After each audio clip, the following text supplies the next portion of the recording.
Olá, a paz do Senhor Jesus. Nós estamos aqui com o nosso programa Cronologia Bíblica, Histórico e Profético da Igreja Cristã Maranata. Nós estamos aqui pela TV Manaim e hoje nós vamos falar sobre o episódio que trata sobre a bênção de Jacó aos filhos, né? E esse momento aqui vai tratar dos últimos dias de vida de Jacó e também de todos os seus filhos, em especial a vida de José, que é o personagem que nós temos tratado nessas últimas semanas. Comigo aqui no estúdio está o pastor Roberto Pedra. A paz, Senhor, pastor. Paz do Senhor, pastor Alex. A paz do Senhor a todos os irmãos. Pastor Roberto, nós vamos tratar aqui um período temporal de 1660 até 1606. São cerca de 54 anos aqui, como nós falamos.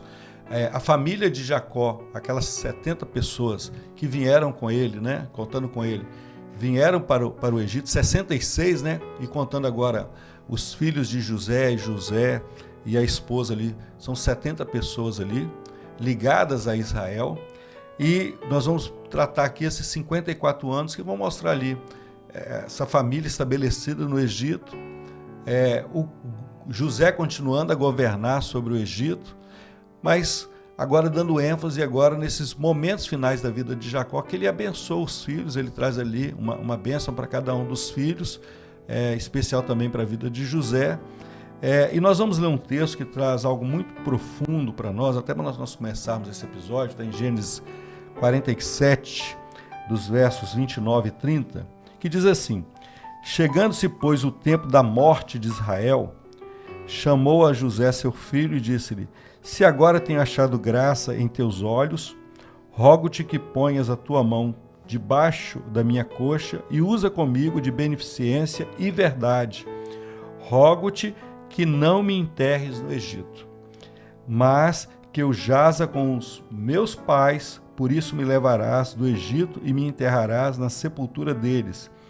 E ele disse: Farei conforme a tua palavra. Então é muito importante, nós estamos falando de Jacó, mas é Israel porque ele teve o nome mudado ali no Val de Jaboque, né? Um episódio que nós tratamos aqui, quando ele luta com o anjo ali, até a alva do dia, ele sai dali manquejando da perna porque o anjo toca na ligadura da coxa, o nome dele é mudado porque ele lutou com o anjo ali, será chamado agora Israel. Então mostra toda uma mudança realizada por Deus na vida do homem, né? E agora é interessante porque quando Jacó Israel, né, vem com os filhos ali, a família para o Egito, era um momento muito difícil. Sim. Na terra prometida, na terra de Canaã, porque havia muita fome.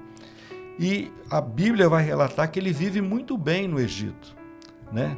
Comida, a segurança, José governando todas as coisas, mas o que chama aqui é essa definição. Ele chama José ali, coloca a mão dele sobre a coxa, debaixo da coxa, né? Foi o mesmo ato que Abraão fez com o servo quando foi buscar a esposa para Isaac, né? Sim. Um compromisso firmado que você não vai poder voltar atrás, mas essa definição, Roberto, de olha, eu não quero ser enterrado no Egito, né? Sim, isso representa a definição da própria igreja hoje. Como você disse, aquele período de fome passou. Agora eles estavam no Egito, estabelecidos, tendo todo o suprimento, toda uma vida próspera, vamos dizer agora em diante, depois que encerrou o período. Mas Jacó não queria que, vamos dizer assim, que ele morresse e ficasse no Egito. Esse pedido dele era que fosse levado, né, fosse sepultado na terra de Canaã. Esse é o desejo da igreja, né? A igreja não quer ficar neste mundo. A igreja não quer ter a sua vida, né, aqui nessa terra. Nós temos a nossa, vamos dizer assim, a nossa vida, nós temos os nossos afazeres, tem a profissão, Deus tem abençoado, mas nós sabemos que este não é o nosso lugar. O Egito não é a nossa terra. Não é o fim da nossa história. Não é o fim da nossa história. Então nós estamos aqui, continuamos aqui, mas o nosso desejo é ir para a eternidade. né? É ir para Jerusalém Celestial, para a terra prometida. Você que está nos assistindo, é até importante dizer isso, porque há essa conotação profética, né? O Egito aqui, não como uma nação que nós conhecemos hoje, sim, mas profeticamente, né? E tudo aquilo que nós vamos ver até no Êxodo, tipifica um estado do homem no mundo sem o conhecimento de Jesus, né? São as arguras, às vezes são as benécias que o homem pode encontrar aqui, mas também é a escravidão. Mas há uma promessa de uma terra prometida, que profeticamente fala da eternidade, né? Então, é sempre essa definição que a igreja, né, como corpo de Cristo, como transformada pelo Senhor, tem que ter. A minha história não pode terminar no Egito, sim, nesse mundo, né? Mas a minha história tem uma continuidade. Por que ele cita os pais? Porque foi a promessa, né? Quando o Senhor lhe chama a Abraão, ele faz essa promessa: farei de ti uma grande nação, vou te levar para uma terra que mana leite e mel. Quando ele se revela a Isaac, da mesma maneira: olha, eu vou fazer de ti uma grande nação e você vai habitar na terra que eu prometi a teu pai, uma terra que mana leite e mel. E a Jacó, ele faz também essa promessa, né? Lá em Betel, o Senhor se revela a Jacó e faz essa promessa. Então é uma promessa que passou de pai para filho, de geração em geração, e a igreja caminhando nesses 2000 anos, ela tem vivido essa promessa. Nós estamos caminhando nesse mundo, mas a nossa história não vai acabar nesse mundo. Sim. Jesus, ele vai voltar e ele vai nos levar para a terra prometida, né? Ele vai nos levar para a eternidade. Por isso que ele chama José. Ele podia ter chamado qualquer um dos filhos. Ele podia ter chamado Rubem, que é o primogênito, e disse: olha, você vai me levar, você vai me enterrar. Não, mas somente há um que é capaz, isso é muito importante para nós, né? Que é capaz de nos levar para a eternidade, revelado pelo Espírito Santo. É o Senhor Jesus. Sim. Somente Ele. Né, Roberto? Justamente. Ele recorrer a José porque só José tinha esse poder. E só Jesus. Só o único que pode nos dar a condição de alcançar a eternidade é por Jesus. Por Jesus. Não existe outro nome que possa ter esse poder, né, de nos dar o direito da vida eterna. Por isso que a revelação, quando nós falamos de revelação, daquilo que é profético, porque não vai contradizer em nada a palavra. Quando você vai ler lá no Novo Testamento, há um único mediador entre Sim. Deus e os homens, Jesus Cristo. Somente através... O próprio Senhor Jesus disse assim: eu sou o caminho, a verdade e a vida. Interessante que o texto ele fala, né? Você vai agir comigo com verdade, né? Está falando de uma vida que não é desta vida, e o único caminho, e de um caminho. Olha, eu preciso ser enterrado fora do Egito. E é José que vai fazer isso, né? Jesus como o caminho, como a verdade, como a vida, né? Sim, e a expressão de José para ele foi essa, né? E ele disse: farei conforme a tua palavra. É maravilhoso isso.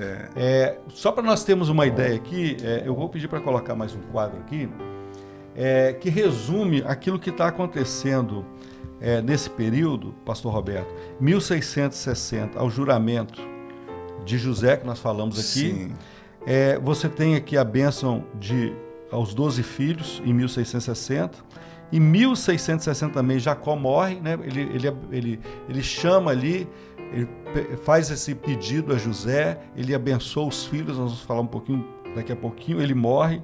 O sepultamento, conforme o seu pedido, né? Fora do Egito, em 1660, os textos estão no quadro também, depois os irmãos podem até acompanhar. Há um temor dos irmãos de José, porque eles pensam assim: como Jacó morreu, agora o nosso irmão, ele pode se voltar contra nós, né? Sim. Isso é aquilo que é humano, né? Mostrando aqui também.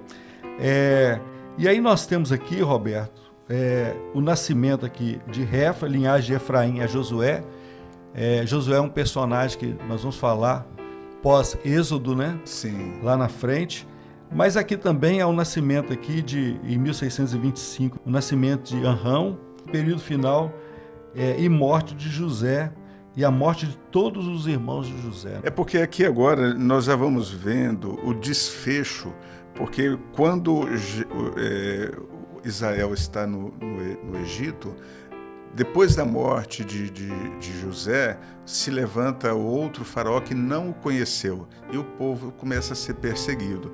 Então aqui nós já vemos aqui nesse período já os ancestrais de pessoas tão importantes que nós vamos estudar, né, nos próximos episódios, que é Moisés, né? Aqui Arão era pai de Moisés, né? Ele casa-se com Joquebede e ele tem Arão, Moisés e Miriam, né? Os 3 filhos são pessoas que estão mencionadas no livro de Êxodo, né? Então, a descendência de Josué também, nós vemos Refa, ou Refá em outras versões, né? Da linhagem de Efraim, de onde vem, né, nasce Josué. Pessoas relevantes, né, na sequência histórica que nós vamos dando continuidade ao nosso estudo. E importante, quando até o título desse episódio fala da bênção de Jacó aos filhos, isso é até uma coisa cultural, né? Nós vamos ver em toda a palavra que Isaac abençoa também a Jacó, né? Ele abençoa ali. Esaú, ele não tem direito à bênção. Então como era uma sociedade patriarcal, os pais eles abençoavam. Havia um momento na vida ali, geralmente no final da vida, que o pai chamava ali o primogênito, ou chamava todos os filhos ali e abençoava ali. E nós vamos ver que esta bênção de Jacó, ela é profética, né? Porque ela vai trazer muitas informações e como seria a estrutura de todo Israel como nação nas suas tribos ali, sim, né? Mas também a profecia sobre a pessoa do Senhor Jesus. Eu gostaria que passasse outro quadro, e eu vou ler um texto aqui, até pedir para depois você resumir um pouco essa bênção. A bênção de Jacó, né? Gênesis 49, de 28 a 31, diz assim: todas estas são as 12 tribos de Israel. E isso é o que lhes falou seu pai quando os abençoou. A cada um deles abençoou segundo a sua bênção, né? Então havia uma bênção para cada um dos filhos ali. Depois ordenou-lhes e disse-lhes: eu me congrego ao meu povo, sepultai-me com meus pais na cova que está no campo de Efron, o Heteu, na cova que está no campo de Macpela, que está em frente de Manre, na terra de Canaã, a qual Abraão comprou com aquele campo de Efron, o Heteu, por herança de sepultura. Ali sepultaram a Abraão e a Sara sua mulher, ali sepultaram a Isaque e a Rebeca sua mulher, e ali eu sepultei a Lia. Então, é esse momento aqui, e eu gostaria até que você, Roberto, falasse um pouco aqui para os nossos telespectadores, um pouco de cada uma dessas bênçãos, né? É claro que nós não temos tempo aqui para falar muito de cada uma das 12, né? Mas que você pudesse enfatizar alguma coisa aqui para nós. Como você disse, pastor Alex, a bênção de Jacó sobre os filhos eram proféticas, né? Eram profecias até do que viria não só para eles, mas como para a descendência. Então, ali naquele momento ali onde ele abençoa, ele começa pelo mais velho, né, Rúben. Gostaria de colocar o próximo quadro, que o próximo quadro ele até expressa um resumo da bênção. Aqui está os filhos de Jacó, de acordo com as esposas, né? E o primogênito, Rúben, ele fala, ele o abençoa, né? Fala da sua excelência em alteza, do vigor, mas ele se menciona do pecado de Rúben e da inconstância dele, né? Rúben, ele não foi o mais excelente em função da sua inconstância. Ele fala na bênção, na sequência, sobre Simeão e Levi, e se recorda ali do momento em que eles isoladamente agem com violência contra Siquém, a questão de Diná, né? E é interessante isso, até te interrompendo um pouquinho, porque essa expressão que você falou, eles agiram isoladamente. E isso contrapõe aquilo que nós temos aprendido sobre a doutrina de corpo. Sim. Havia uma orientação estabelecida ali na família, né? No corpo. Isso é muito importante para nós, que quando nós vamos agir isoladamente, nós vamos pecar. Eles pensaram isoladamente que estariam fazendo algo bom, mas eles trouxeram ali uma tristeza muito profunda para o pai. Sim. E nós temos que ter esse discernimento. Né? E um dos juízos que veio sobre eles foi: e os espalharei em Israel.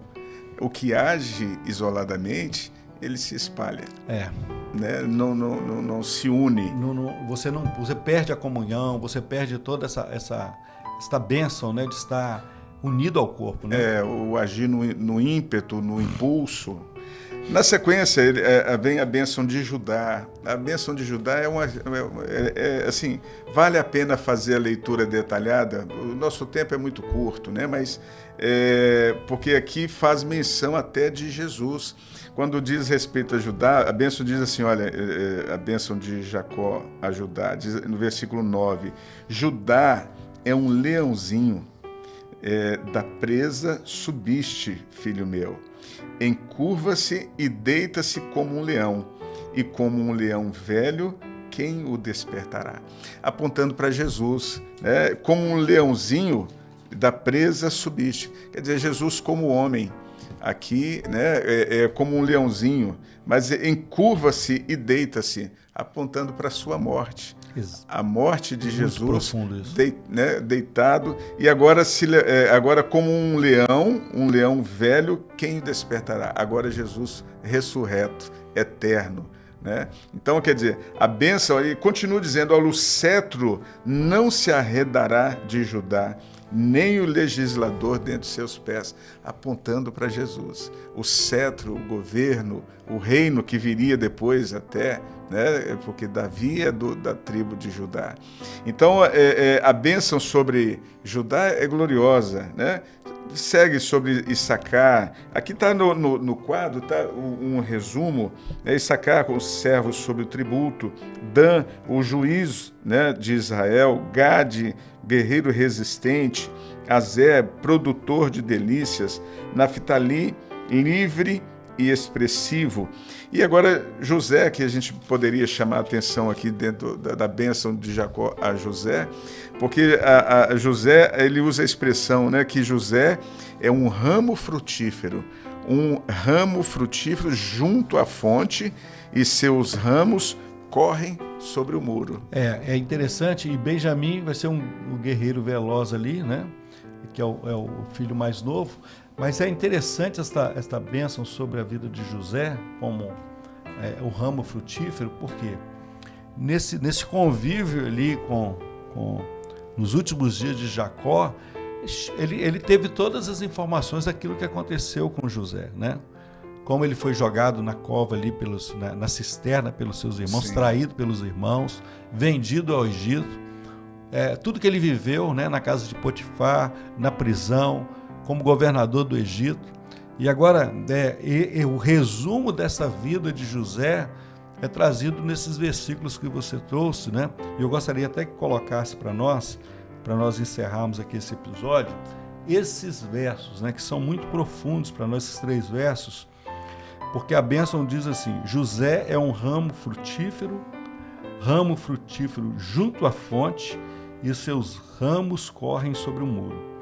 Os flecheiros lhe deram amargura e flecharam e odiaram. O seu arco, porém, susteve-se no forte, e os braços de suas mãos foram fortalecidos pelas mãos do valente de Jacó, de onde é o pastor e a pedra de Israel. Esse versículo é muito profundo, porque eu vou até começar aqui, Roberto, falando um pouquinho do primeiro, mas eu vou, nesse fechamento aqui, nós falarmos aqui de toda essa parte, porque Jacó começa dizendo, é um ramo frutífero, né? Jacó não fala assim, José, você é uma árvore frutífera, você é um ramo, você é frágil, mas você deu frutos. É a mesma coisa que Deus ele quer ver no servo de Deus. Nós somos frágeis, nós não somos o autor dos nossos frutos, porque o autor dos nossos frutos é Jesus. Sim. É Ele, né? É por Ele, é através dele que nós vamos dar fruto. Nós estamos enxertados, né, como ramos, né? E o segredo do ramo frutífero junto à fonte. E essa é a experiência do servo que está junto à fonte. né? É o que não se distancia da comunhão, está buscando ao Senhor. O segredo desse ramo frutífero é justamente esse. E o servo, ele concede muitos frutos também na presença do Senhor, porque ele vive essa vida de intimidade, de busca, de oração, né? Olha, e a Bíblia diz assim, os seus ramos correm sobre o muro. Então, quer dizer, um ramo sobre o muro, a sustentação dele, ele consegue crescer, ele tem estrutura, não se abala, mas a estrutura não está nele, está no muro. Nós temos uma doutrina, uma palavra que nos dá firmeza, que nos separa até. O muro serve para se dividir e nos separa do mundo, nos tira do mundo e nos dá firmeza, né? Nós somos vulneráveis, mas é um ramo frutífero sobre o muro. É muito importante isso, né? Essa fonte aqui fala da presença do Espírito Santo, da operação do Espírito Santo. O verso 23 vai falar da traição, das provas que ele passou, e até para que você que está nos assistindo, você entenda isso. O Senhor, ele conhece as nossas provas, ele sabe aquilo que nós passamos, mas o desejo do Senhor é que nós possamos dar fruto, né? Sim. Mas o último verso, e até para fecharmos aqui esse episódio, assim, o seu arco, porém, susteve-se no forte, né? Esse forte e esse valente de Jacó aqui é uma profecia sobre o Senhor Jesus, né? Às vezes você pode estar passando aí por muitas situações, né? Os flecheiros podem estar amargurando a sua vida, mas nós temos alguém que sustenta as nossas vidas, e esse alguém é o Senhor Jesus. Ele é o forte, por quê? Porque ele venceu a morte. Ele é valente porque ele enfrentou a cruz pelas nossas vidas, né? E há uma profecia, onde é o pastor e a pedra de Israel. É outra profecia, Jesus, ele é o bom pastor e ele é a rocha, né? Ele não muda, mas ele permanece para sempre. Nós estamos chegando ao final desse episódio, né? Queremos nos despedir de todos que estão nos assistindo com a paz do Senhor Jesus e pedir que você possa continuar acompanhando o programa, também toda a programação da TV Manaim.